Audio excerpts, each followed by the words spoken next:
Do you truly cherish your family? Might you be taking them for granted just because they are always there? What I'm about to share is my own true story. My name is Jennifer, and I'm 45 years old. I'd like to tell you about the time I most deeply pondered what family means. Let's go back about 15 years. Back then, I was a fashion magazine editor. My life was entirely consumed by work. In the world of editing, there's hardly any time for romance. Yet, everyone was trying to make the most of their precious 30s, squeezing in time for social gatherings and dates. Back in those days, security was a bit laxer, so it wasn't unusual to meet up with a significant other while juggling work. But I was never good at creating free time or space in my life.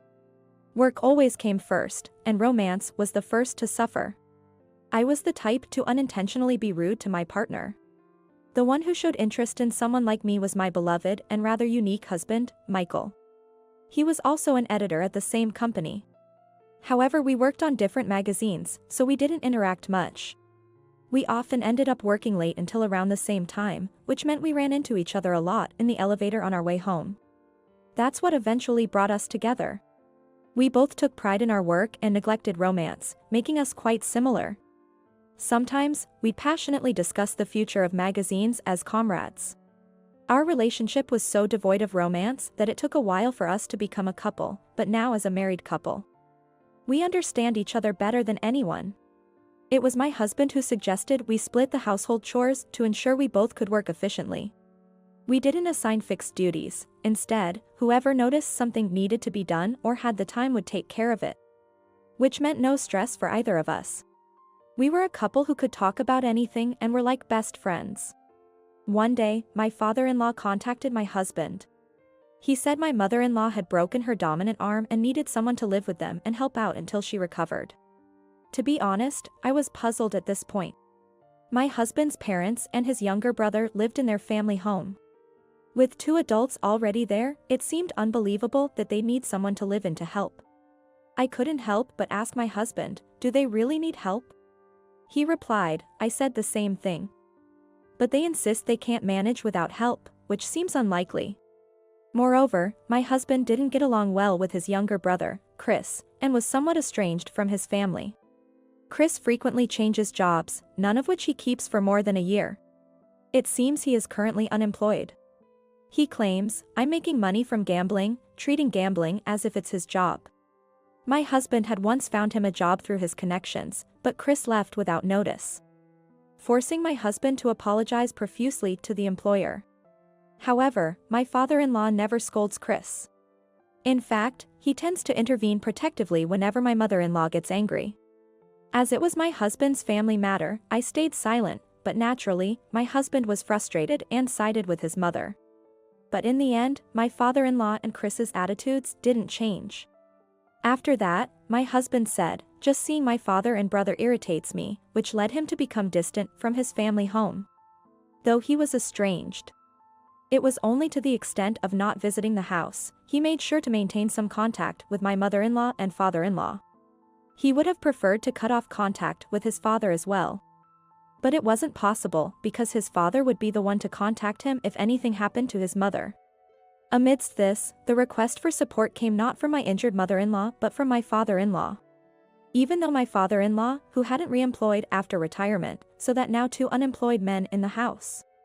I had a bad feeling about this, but with no clear understanding of the situation, I was utterly clueless. Should I go and help? My husband said with a sigh. My husband is currently involved in the launch of a new magazine, a key project for him. This magazine is a children's publication, something he has dreamed of doing for many years. He really wanted to give his all to this project. On the other hand, I was in a position where I could easily take a significant amount of time off due to major reorganizations in the magazine I was involved with. Let those who can, do. That's our family motto, right? I can count on you to take care of things here. When I said that with a smile, my husband reluctantly replied, I should go. I don't want you to face any unpleasantness because of my family's issues. But seeing my eagerness, he eventually gave in. Don't worry, I'll handle whatever comes our way. And so, I went to help with the household chores in place of my husband. Thank you for coming, Jennifer. I know you're busy with work. I'm sorry. My mother-in-law greeted me apologetically. She was wearing a cast on her arm. Even now, as she aged, she was an active insurance agent, bustling with energy. My mother-in-law in a cast seems painful. For starters, I asked about what needed to be done and the general routine, like meal times. That's when it happened. Hey. I'm going to work, so give me some money. Stomping in was Chris, who had significantly, well, let's say, expanded since I last saw him. What's this about needing money for work? It's probably for gambling. If he's calling it work, he shouldn't be taking money but earning it instead. Not again. We're out of money, just stay home, my mother-in-law raised her voice. I silently agreed, but then Chris retorted, shut up. Do you want me to throw a fit? My mother-in-law flinched for a moment, then silently went to fetch her wallet, from which she pulled out $200 and handed it to Chris. Thanks, he said, flipping the bills and heading out the door. Wait, what? We're just giving him that?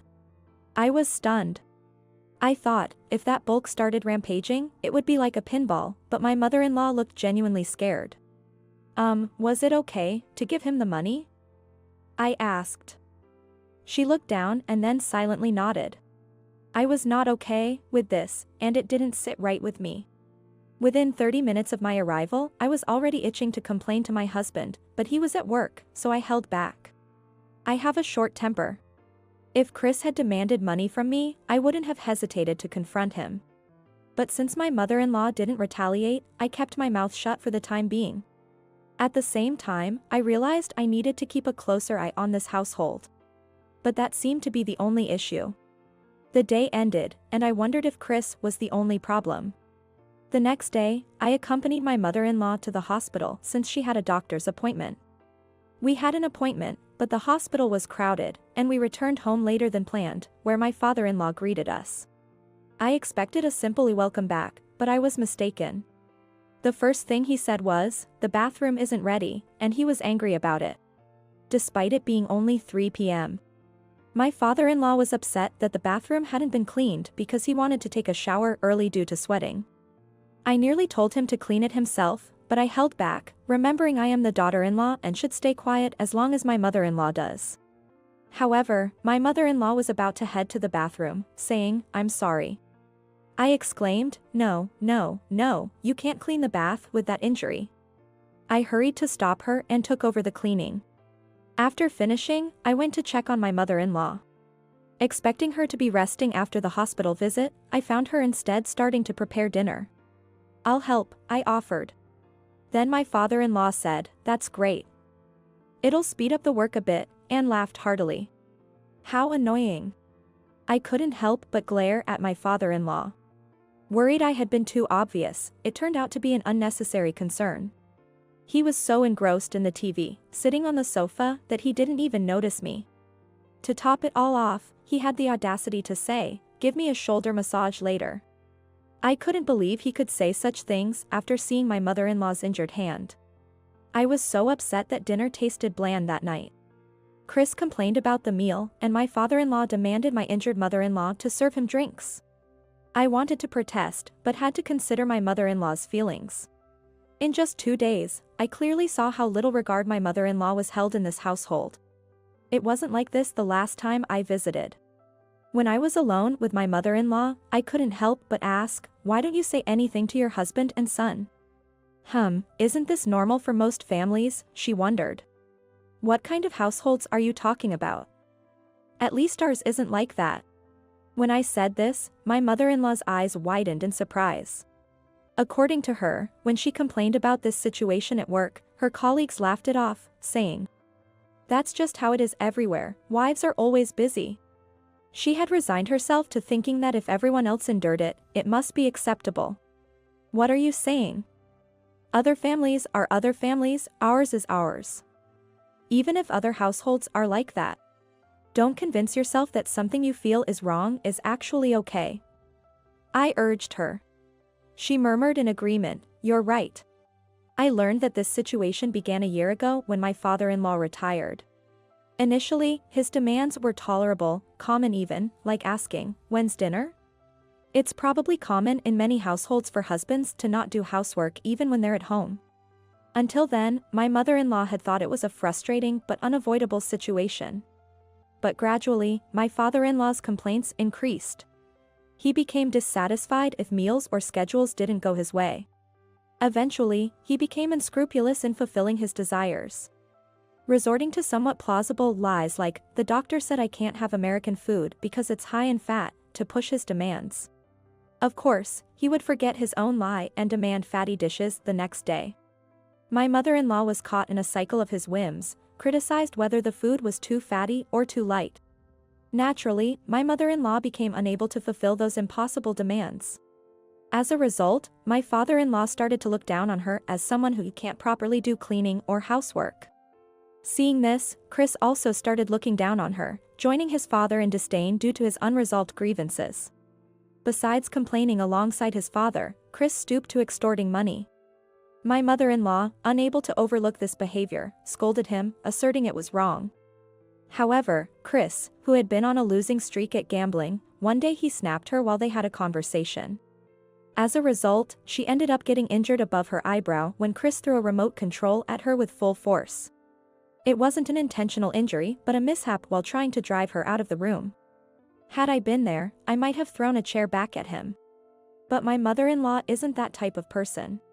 "It's enough that I don't want anything more to happen," was a sufficient event to weaken her stance towards Chris. Knowing this, Chris began to threaten to throw a tantrum whenever his whims were not met. I thought, what a despicable situation. In the end, despite there being 3 adults in the house, the only one working and doing household chores was my mother-in-law. The 2 men were just freeloading off her. And yet, they had the nerve to act all high and mighty, which is the height of shamelessness. If it gets too tough, you can always escape to our place. "It's okay to say no to things you don't like," I said. At my words, my mother-in-law looked down with a complicated expression. "You're right. I feel a bit relieved knowing it's not normal. I thought I was just being too sensitive," she said. With that, she smiled, saying, "Let's go to bed for today," and ended the conversation. I might have overstepped my bounds, I thought. But I don't believe my actions were wrong. I resolved to help my mother-in-law with all my might if needed. The next morning, due to the rain and atmospheric pressure, my mother-in-law seemed to be in poor physical condition, not just her hand. Just as I decided to do my best to support her without overburdening her. "Mom, take me to the casino," Chris said as he came down from the 2nd floor. I inadvertently blurted out, "What?" but Chris didn't notice. "Hey, there's no newspaper." "Go get it from the mailbox," my father-in-law chimed in. I glared, thinking he could go to the nearby mailbox himself, but of course, he remained seated on the sofa. It seems that statue only moves when bodily functions dictate. Is he considering himself some kind of fixture in this house? While I was seething with anger, my mother-in-law said nothing. Usually, she would respond with a yes, or some other affirmative before starting the task. Her silence and inaction made me wonder, had my persuasion the day before had an effect? As I watched uneasily, my father-in-law demanded, "What's taking so long? Hurry up." Even Chris began to say, "I'm waiting for you to get ready." Why is silence taken as consent in this house? It's infuriating. Just as my patience reached its limit and I was about to give them a piece of my mind. "I absolutely will not do it," was shouted by my mother-in-law. It was so loud, I think it was the first time I'd heard her raise her voice, leaving my father-in-law and Chris stunned. "Please do it yourself. I'm not fond of 2 grown children." Well said. I felt like jumping for joy. "Go, mother-in-law, you're amazing." As I was mentally giving her a high five, my father-in-law let out a huge sigh. All talk and no action. "Fine, leave if you want. Go on, get out," he said, smirking as if he thought she wouldn't dare, only looking over from the sofa at that moment. "Yeah, Mom, you should leave," Chris laughed along. "You guys. I understand." Just as I was about to yell, it was my mother-in-law who calmly agreed to leave. "Then I will leave. Let's go together, Jennifer," she said. I felt an instant lift in my spirits despite my irritation. With an uncontrollable smile, I said, yes, and immediately called a taxi to leave the house with my mother-in-law. I wanted to take her back with us before she could change her mind. After settling her in at our place, I called my husband to update him on the situation. I hadn't yet informed him about the events of the past 2 days. I was so ready to jump into action myself that I forgot to consult and gather allies. And to think, it's his family we're talking about. When I explained the situation, my husband somehow managed to wrap up his work incredibly early and came home that day. Can you believe how capable my husband is? And then the three of us discussed what to do next. My mother-in-law, now fully awakened, was relentless. With a smile, she said something brutal, let's make their lives difficult over there. Normally gentle, but indeed a savvy agent. It made me realize she had truly been enduring, thinking, it's normal, so I must bear it. But enduring such for a year shows she must be incredibly resilient at heart. She declared loudly, I won't return until they're miserably begging. The next day, she cancelled their cell phone plans and emptied the bank account used for utility payments. We thought they'd notice once the cell service stopped and come begging, but both my mother-in-law and husband doubted it. Apparently, neither my father-in-law nor Chris had ever handled the bills, so they were clueless about how things worked. And with both unemployed, it's not like they were expecting calls from anyone. This was still the era of basic phones. The chances of them, not being tech-savvy, using the phones were slim. My husband and mother-in-law joked, they might just think it's a bad signal and not realize. Regarding the utilities, they won't notice the non-payment due to automatic withdrawals, my mother-in-law chuckled. To think they were such individuals, incapable of managing not just household chores but their own lives. Unfortunately, it seems there was some money left at home for living expenses. Enough to cover meals for about 3 months, she says. That is, of course, if it's not wasted. A month and a half later. Bro. Mom's there with you, right? Please, tell her to pay the bills. It's unbearable without AC in this heat. A pathetic call from Chris, almost in tears, reached my husband. Since the cell service was cut, he had to find a public phone to make the call. It was summer. Though not as severe as the current heat waves, the electricity cutoff was evident. Normally, the unpaid bills should have been a giveaway, but just as my mother-in-law predicted, they hadn't noticed. Waking up to the heat in the morning and finding that none of the lights worked, they panicked and called the power company, only to be told, you have an outstanding balance. My husband, upon hearing Chris's plea right after picking up the call, promptly hung up.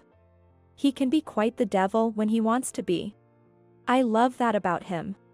It seemed they also tried calling our house, but I deliberately didn't answer upon seeing the number. It was at my mother-in-law's request.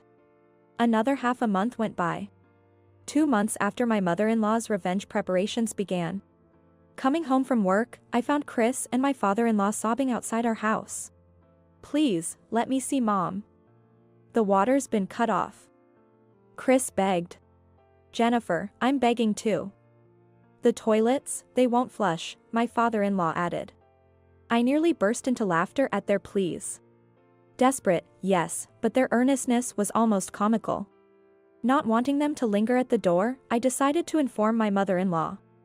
She appeared before them, saying, let's have a talk, shall we? Just then, my husband arrived, and we all went inside to discuss. What brings the two of you, utterly clueless about the world, here, my mother-in-law started. The two couldn't even look her in the eye, hanging their heads. I'm at my limit. I'm sorry. Please come back. Chris apologized. My father-in-law followed suit. I'm also at my limit just looking at the two of you, but what should we do in that case, I wonder? My mother-in-law said with a mischievous smile, glancing at me, so I laughed along and said, indeed, what should be done about that? You don't have to go back ever, Mom, my husband began to smirk. Yeah, really. Who'd want to go back to babysitting 2 grown individuals? The moment my mother-in-law said that, Chris exclaimed, oh, me. I'll work. I'll work. But we didn't miss the instant his face turned into a wait, what, expression. Probably, work was just a spur-of-the-moment lie. But this was an opportunity. Then write a pledge that you'll work diligently from now on, no matter what, my husband challenged him. Huh? As my husband hastily prepared paper and pen and handed them to Chris, it was clear Chris was completely caught up in our pace. Here, write it down. From now on, you'll live on your own money and take care of Mom, my husband urged him. Rushed by my husband, Chris ended up signing the pledge before he knew it. His face grew paler by the second. If you break this, all your assets go to Mom. My husband warned, though his words held no legal weight. Yet, the intimidation in his voice was enough to convey he'd make it happen no matter what. Chris answered in a small voice, understood. Your turn, honey, my mother-in-law said. Don't think I'll come back just because he's working. If you don't change, it's still just another big kid around, she told him. What? I don't know, my father-in-law blurted out in panic. Huh? That's okay? Then Dad, you leave that house. Is that okay, Mom? As my husband said this, my mother-in-law smirked mischievously. That's not enough. What else shall we do? How about selling that watch Dad treasures? Ah, that's a great idea. Let's do that. And then, the moment my husband and mother-in-law started listing things to sell, my father-in-law slammed the table and stood up. All right, I get it. I'll do anything, just come back, please. As he finished speaking, my father-in-law slumped down, defeated. Anything? Like what exactly will you do? At my mother-in-law's words, my father-in-law let out a gasp. What? The atmosphere and his evident fear of my mother-in-law must have overwhelmed him. I'll help with the housework. And cleaning. That's normal, Dad. We live together, so helping out is the wrong mindset. You're just taking care of your own things. What makes you so entitled, my husband said, clearly exasperated. All of it, my mother-in-law demanded. Yes. My father-in-law responded weakly. Being unemployed, even doing all the housework might not be enough, my husband added. With tears in his eyes, my father-in-law said, I'll do whatever I can. It must have been a mix of shame and defiance at being scolded by his son. Thus, the whole ordeal ended with my mother-in-law agreeing to return home, on the condition that all her demands were met. 10 years have passed since then. Chris struggled with job interviews but managed to get hired for a part-time job at a local restaurant chain he used to frequent as a child. Surrounded mostly by younger colleagues, there were times he was pushed hard and felt worn out. However, he seemed to realize that if he quit, there was nowhere else that would hire him, who had been unemployed for a long time. And he continued to work with a guts that he had never had before. His hard work paid off, and he was offered a full-time position after 5 years, eventually becoming the manager last year. A late bloomer, indeed. My mother-in-law, no longer able to keep up with the demanding role, has now settled into being a homemaker. As promised, my father-in-law is in charge of the household chores. My father-in-law seems to have found joy in housework after giving it a try. Lately, he's become so passionate about cooking that he's even serving gourmet meals at home. We sometimes enjoy his delicious dishes. Indeed, there have been changes for us as a couple too. My husband has been promoted to editor-in-chief. Truly proud of my husband. His dream project, a children's magazine, was a hit, leading to his exceptional rise. Now, I am the wife of an editor-in-chief. Yet, I remain just an editor. This is because I've been on maternity leave, prioritizing children over work. Now, I am a mother of 3 boys and 1 girl. Though every day is hectic, prioritizing my children has proven to be more fulfilling than work. Sometimes, my mother-in-law and father-in-law come over to help with the kids, so despite having many children, I don't feel overly burdened. This isn't because we asked for help, but because they help when they can, by those who can. Not confined by roles like being a wife or husband, but doing what one can do. Without sacrificing anyone. I think this approach to family life might be the most natural and effortless way to happiness. For each of us to be our true selves, not just a mom or a dad. I intend to continue cherishing my family with all my might. I hope everyone looks out for their family members, ensuring no one is struggling or sacrificing for someone else. I believe that's a shortcut to happiness.